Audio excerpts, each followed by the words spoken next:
किसान का बेटा, लड़ाका और सबका मसीहा आपकी धरती पर पधार रहा है। कांग्रेस और भारतीय जनता पार्टी दोनों को धराशायी करो सम्मानित साथी। आपके पास कोई दूसरा पहले कोई विकल्प नहीं था। आपके पास कांग्रेस से दुखी होकर के भारतीय जनता पार्टी को वोट देते, भारतीय जनता पार्टी से दुखी होकर के कांग्रेस को वोट देते। सम्मानित भाइयों, ये तीसरा विकल्प आपके बीच में नहीं था। अब ये किसान का बेटा, लड़ाका और सबका मसीहा आपकी धरती पर पधार रहा है। यह हमारा सौभाग्य है। सम्मानित भाइयों, आज यहीं से ही राजनीतिक बिगुल बज गया है।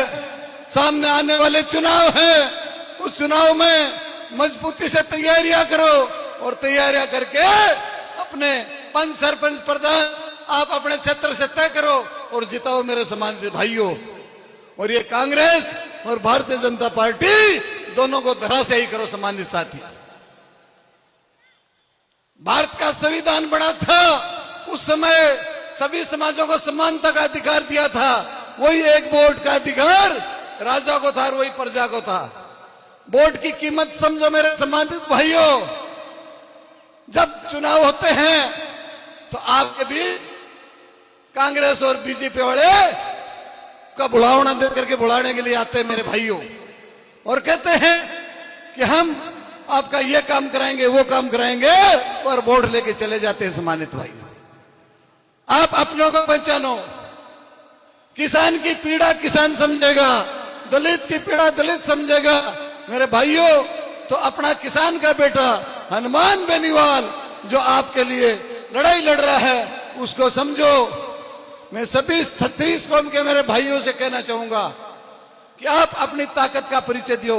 उठो, जागो, अपनी ताकत को पहचानो मेरे सम्मानित भाइयों, क्योंकि ताकत तो अपने पास में है भाइयों। वोट की ताकत से लड़ने से कोई मामला नहीं जचेगा।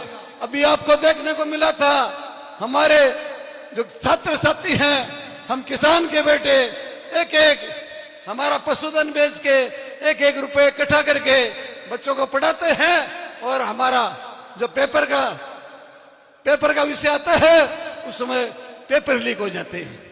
कई मेरे नौजवान भाइयों को मौत का मुंह भी देखना पड़ता है और हम निराश होकर बैठ जाते हैं।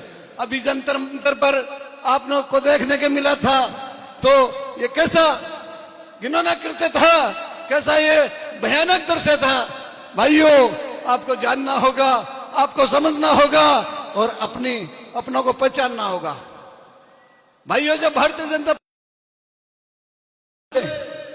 गाय के नाम पर वोट लिया था, उस समय धर्म के नाम पर शिक्षा का नाम लेकर के वोट लिया था, और नौजवान साथियों को रोजगार देने का वादा किया था मोदी जी ने। सब वादे भूल गए। आप देख रहे थे घिनौनी घटना, मारपीट पुलिस के द्वारा हमारे जवानों पर लाठियां बरसाई थी, कि जब हमारी पहलवान बेटियां जो भारत का नाम रोशन करती है, उन पर भी लाठियां बरसाई गई थी। उस समय भी हनुमान बेनीवाल वहां पूछा था। उससे पहले जब शाजापुर बॉर्डर में किसानों पर लाठियां चलाई गई थी, उस समय भी हनुमान बेनीवाल वहां पहुंचे थे। साथियों, 24 सांसद तो और भी जीत करके गए हैं, पर तो हनुमान बेनीवाल 36 कौम का लाडला, यही जब जनता संकट में आती है तो संकट मोचन के नाम पर ये वहां चले जाते हैं। भाइयों, आपको जानना होगा, आपको समझना होगा, अपनों को पहचानो। जब तक आप अपनों को नहीं पहचानोगे, तब तक कांग्रेस और जनता पार्टी के शिकंजों में पिसते रहोगे मेरे सम्मानित भाइयों। समय आ गया है, समय आ गया है, एक हो जाओ, अपनी ताकत को पहचान लो। और जब पंच, सरपंच, प्रधान ऐसे जो मौके हैं, तो मौके पर छक्का मार के और सत्ता पर कब्जा करना सीख जाओ मेरे सम्मानित भाइयों। जब तक सत्ता पर कब्जा नहीं करोगे, तब तक हम किसान और जवान, महिला सुरक्षित नहीं रहेगी।